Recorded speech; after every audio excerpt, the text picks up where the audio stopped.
Hello, Leslie. Um, and thank you for agreeing to chat. Because you are involved in outdoor workshops and stuff like that, it's something that's similar to my own journey. I thought it'd be very interesting if you could give us some insights as to what you do and why and how you got there. So yeah, I guess I've got a few different hats, but my I kind of try to frame what I'm doing through the theme of connection. I run a community interest company, a kick called Wandering Workshops with a very good friend of mine called Hannah Bailey. And I think Wandering Workshops captures my ethos, if you like, whether or not I'm working within the kick or alongside the community interest company. I also work in coach development for both the UK sports system and the Sport Scotland system. And I am a backcountry ski and snowboard guide, and I'm also a PhD student. So I've got a few different hats. Wow. But in general, the theme of connection is what connects everything I do. So we set up Wandering Workshops to really support people to find connection to self, connection to others, and connection to nature or the environment in all the different forms that connection can appear or be created through. And we really see it as a collaborative endeavor. So we see connection as finding a collaboration, even if it's a collaboration with yourself. You need to be able to understand, bring to life, make sense of, and connect the ways you're looking at the world, the ways you're experiencing the world. And we find that collaborating or sharing those ideas really strengthens the connection. So connection and collaboration come into my work a lot. So that would be the kind of natural description of what I do, obviously in different contexts.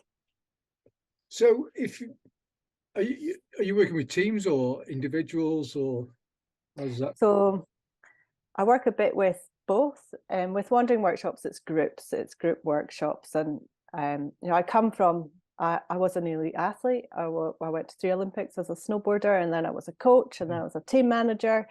So I come from high performance sport. My background's high performance sport, and then I've alongside high performance sport, I've become a yoga teacher. I've done a lot of mentoring. I've been on lots of different courses and experiences to bring teaching and coaching and supporting people to develop to life in many different ways. So Wandering Workshops really uses a lot of the coaching skills, both from a very technical and tactical perspective. We're dealing with backcountry outdoors environments and ski and snowboard. We also run mountain bike and potentially in this next summer hill walking workshops. But I'm moving from coaching in I guess leadership context, those kind of skills, to technical coaching and mixing and matching a lot of the time, and then bringing into that mix I guess an approach from teaching yoga and mindfulness, and that's really interesting. It's really interesting to combine all of those different approaches in a practical sense. So that idea of some form of praxis or using a form of phronesis, like a practical wisdom, to the coaching side is something I think that's developed over time. When I'm working with groups, that becomes very collaborative. So whether I'm working with groups, I did a lot of program management work or team management work, and as the program manager or team leader, I'm very much looking to create, I guess it's called transformative leadership a lot, but change environments where people are truly collaborating and bringing their special bit of spark to the shared enterprise. So I'm looking to create not only shared meaningfulness, but shared endeavor and a form of shared goods that come out the other end, so that there's shared value for everyone involved, both in terms of ethos and material value. I think that's very important and something that's often missed, especially if it's a outcome you're looking for, or if you're looking to make something or make something happen. Often I think a group assumes that somebody's going to own that end product or end happening. And I try to move away from that and create a shared ownership. If I'm coaching individuals, the same, it's about empowering the individual to own their learning experience, whether or not that's in a technical sense, if I'm coaching something very technical in ski or snowboard, or whether that's a life learning experience. It's very much I am in service of the person or group that I'm working with. So that's kind of my coaching or teaching ethos. Mm. Yeah. What was your kind of backstory to that? So, I mean, you mentioned a bit about elite athletes, and what started the journey? What started the journey? Well, I'm lucky enough to grow up in the Highlands of Scotland on Aviemore, which is an awesome place. So, a pretty good place to start with. Yeah, I know. I mean, I grew up here, I went to school here, was part of the local ski club here. Lucky enough to have parents who both were involved in the ski industry in various different ways. My mum's a PE teacher, so got a lot of my love of sport and teaching, I guess, from her. My dad was a ski instructor at one point as well. So I was very lucky to have opportunities to learn to ski and snowboard. Even although my family didn't have much money, definitely didn't go to the Alps until I was well into my teenage years, and by that point I was already racing at a national level, and then was selected onto the Scottish ski team and then the British ski team. At that point I had to make some pretty difficult decisions, because skiing never was a sport that where if you didn't have much money you could get by easily, and it still isn't. But we made it work somehow or other, and then I moved. I spent 5 years as a professional skier and raced at Europa Cup level, and was working my way towards Olympics in alpine ski racing, and then I jumped ship into snowboarding, into freestyle snowboarding. So into very different sport, and by this point it's the mid-90s, and freestyle snowboarding was very different from alpine ski racing. Alpine ski racing, very established, very traditional in its approach and its values, its culture, into probably the most exciting, most flamboyant, most youth culture, subculture orientated sport on, kind of around at that time. Bar maybe skateboarding. I mean, freestyle snowboarding and skateboarding share a lot of history, surfing as well, obviously the board sports family. So that was an interesting time, and I kind of got out of alpine skiing to get away from Olympic focused sport, and very quickly the next season actually snowboarding was in Olympics, and I was on the Olympic journey in snowboarding. And ever since I've been drawn back in to Olympic focused sport. So I just kind of conceded that that's where my work was to be done, so to speak. And now I'm gone right through a whole career as an athlete, a coach, a team manager, and I'm now studying at Leeds Beckett University in that area of ethics and high performance sports. So that's how I got to where I got to. If interesting that you have to have I talk a lot about a mastery of both worlds. You've got to kind of, to get to where you want to go to, you kind of got to be an expert in the old world, and whilst you're learning to move into the next one, haven't you? If you were giving other people advice about to do something like this, obviously they can't follow your exact journey, but what kind of advice would you give them? Because to give you an example, we started doing workshops since the pandemic. It's kind of like we're doing workshops, we're doing a lot of the training outside, and you're doing a similar kind of thing up in Scotland. If someone wanted to follow your footsteps, as it were, what advice would you give them?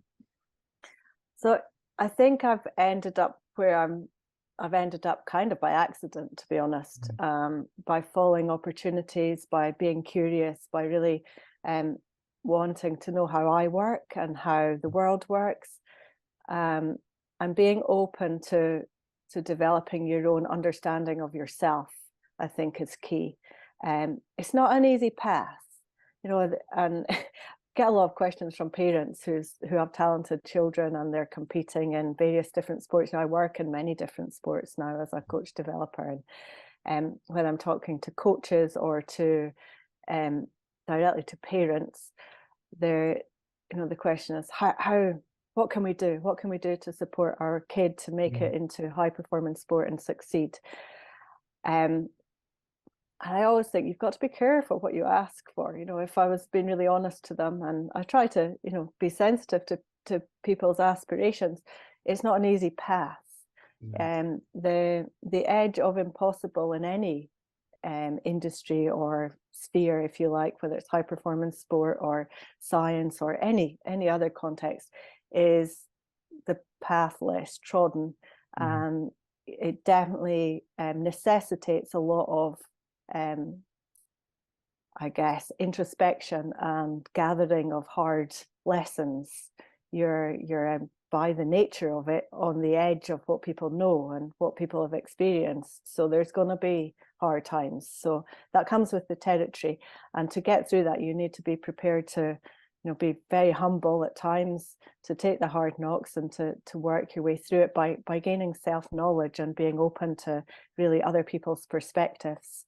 I don't think that those lessons come easily, and certainly most athletes I know, and I'm talking about my friends here, spent a lot of hard years learning that, and it's only once you kind of accept or realize that everybody else, your peers as an athlete, is in a similar position, that life becomes a little bit easier, and really the quest is about self-knowledge. And then once you're on that quest, you are collaborating with others, so you're helping others to know themselves better by helping yourself to know yourself better, and you somewhat end up at a kind of wandering workshops kind of approach to doing things. That's my theory anyway.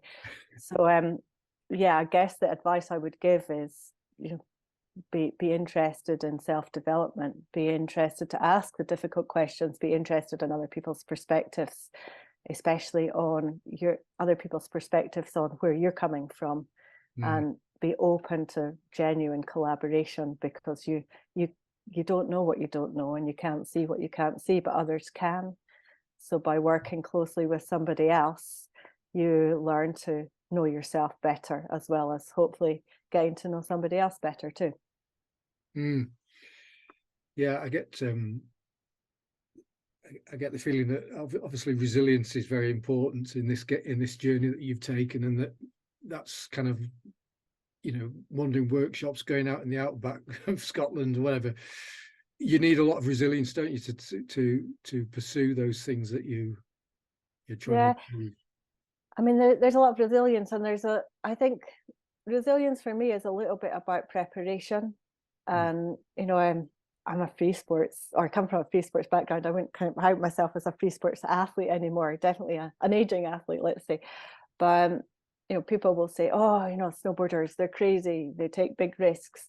The very great snowboarders don't take uncalculated risks. They're some of the most calculated people, the most skillful people that you'll ever meet. And they know themselves and their limits very, very well. And they are exceptionally well prepared before they do what they're going to do. And that in itself is a form of resilience, because if you're well prepared, you've thought about what to do if things go wrong, and you have ownership over your decision. You're going to make a calculated decision and accept whatever the world gives to you after the decision is made, and that makes it a lot easier to work through whatever happens, whether that's an easy end point, or whether it ends up in whatever, injury, illness, the things that can happen. If you are well prepared beforehand and you've made a calculated decision and you own that decision, you're not doing it for somebody else or something else, then it's far easier to be resilient. Yeah. And I think that's something that's inherent in most action sports. I think it's something special that action sports give to people. Yeah, I've heard that before, actually, about particularly when studying flow states and things like that people, we tend to we kind of say, as you say, people that are doing these kind of action sports, or whether it be jumping off the base, jumping or whatever, everyone thinks, oh, they're very foolhardy, but they're not. There's a great deal of preparation, isn't there? And I You've suppose got that to make a real, sorry. no, I mean, it's about a value decision. If you're going to take a risk, or if there's a hazard, and the hazards, there's consequences that come from the risk of taking on the hazard, then you're going to make the decision at some point: is it worth it? And to make that decision, you have to know why it's worth it. And that's an important thing to be able to do. So you kind of need, well, you've got to know what the mission is or the goal. You've got to know the why. And I talk a lot in decision making about having an ecology check. A lot of the consequences that are going to go wrong, the real costs that you may be not realizing yet, the assumptions you've made, and what do other people think of your idea? How is it going to impact them? Absolutely. I mean, all of those are, I guess they're ethical decisions, aren't they, at some point? And it's very layered. You've got to think about it at all levels, because if you're truly collaborating, which you always are, if you're doing something impossible, you're not doing it on your own.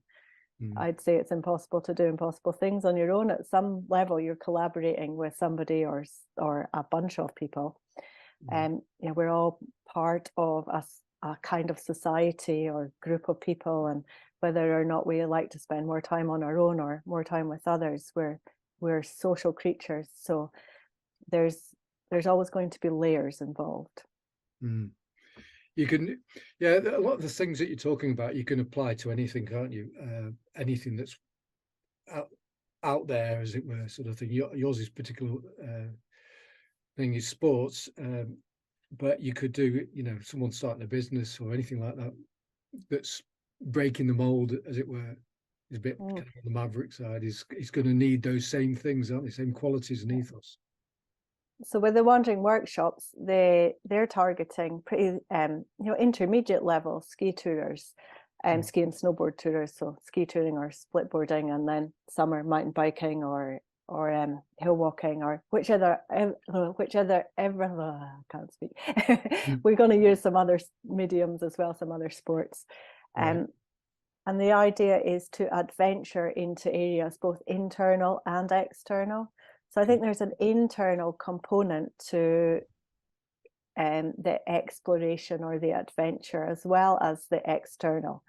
So I don't think you necessarily need to take physical risks to explore an adventure. I think you can take yourself on and you can explore your internal landscape or your perspectives on life, and still learn a lot about yourself and about the people that you're working with. If you're really open to sharing ideas and perspectives, then I think you can also build resilience and through the idea of ownership or calculated risks, without ever putting your physical self in any harm's way, if you like. So I know outdoor adventure sports, definitely my thing. It's not everybody's thing. I don't think you need to be in that kind of physical environment to find similar themes, similar approaches to life, shall we say. I would think that a founder or entrepreneur of a business would be, the kind of things that you've been talking about would transfer definitely to that kind of field, wouldn't they?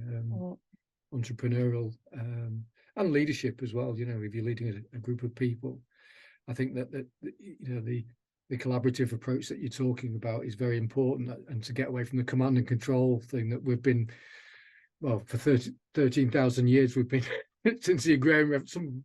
Some bloke got some advantage because he had a bit of agrarian tech. Ever since that, we've been hierarchical, and it's caused loads of problems. And I think the thing that you're highlighting quite a lot is connection and collaboration, isn't it?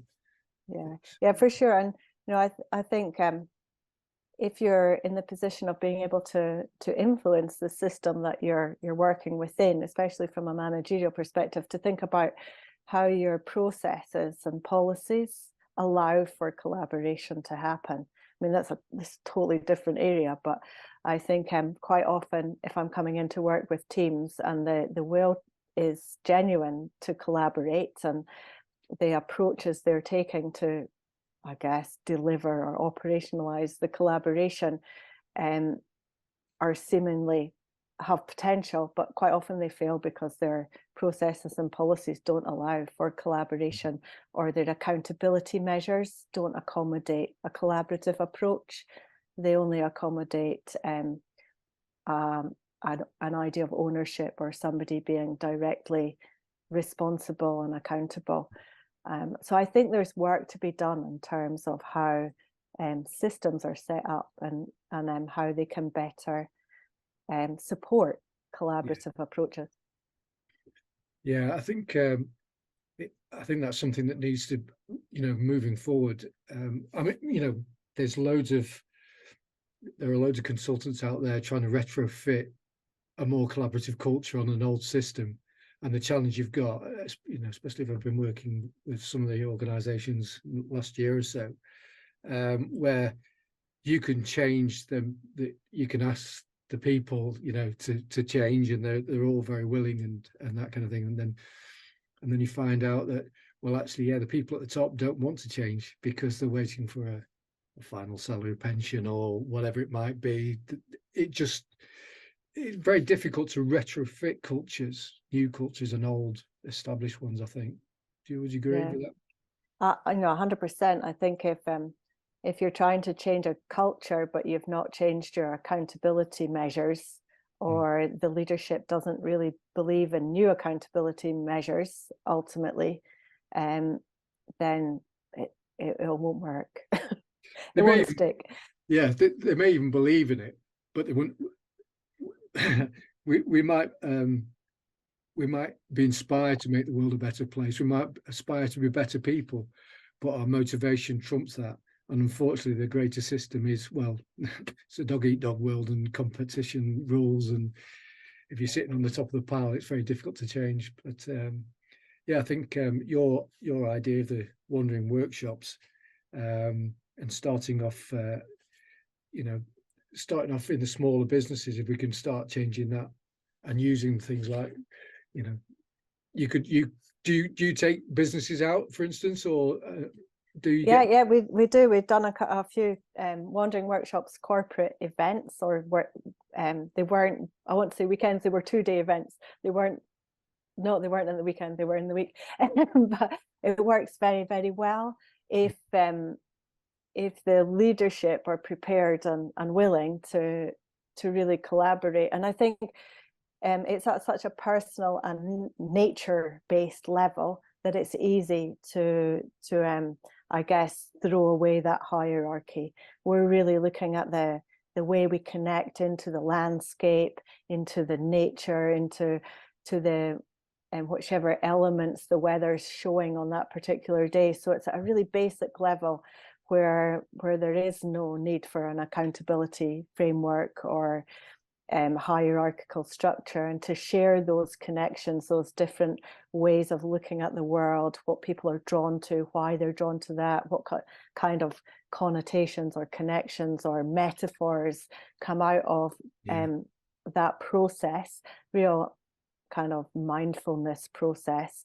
We can help build a shared narrative, and that shared narrative then builds a shared connection. And all of a sudden you have a different way of seeing that the whole group can access, that belongs to the whole group. So something new comes out of that process that wasn't there before. And whatever comes out, and it's different every single time, is very, very powerful.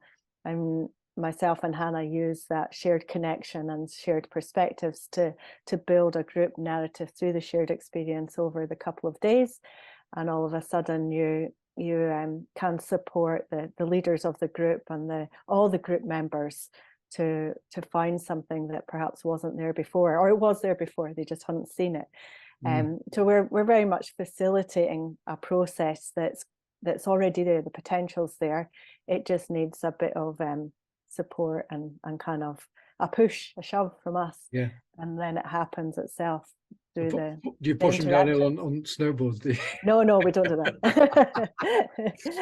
Yeah, I've often found that, that you are just a facilitator, and that a lot goes on without your direct input, really, because when you're taking people away from their immediate environment or their environment where there's so many anchors into previous behaviors, older behaviors, if you like.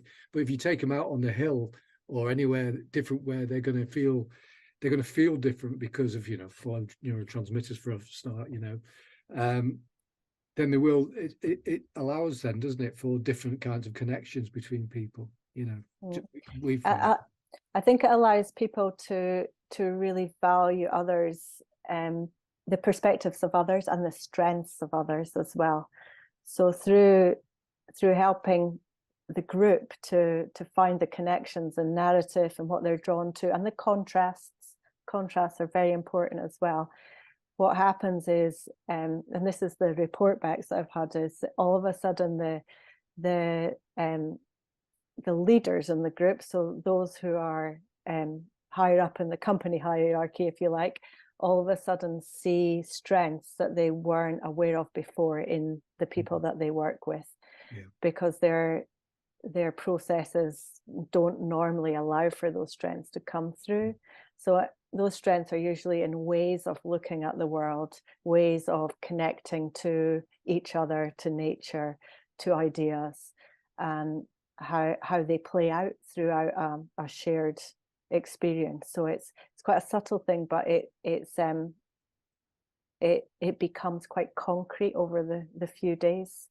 And I think because it's a lived experience and an embodied experience, it becomes quite powerful.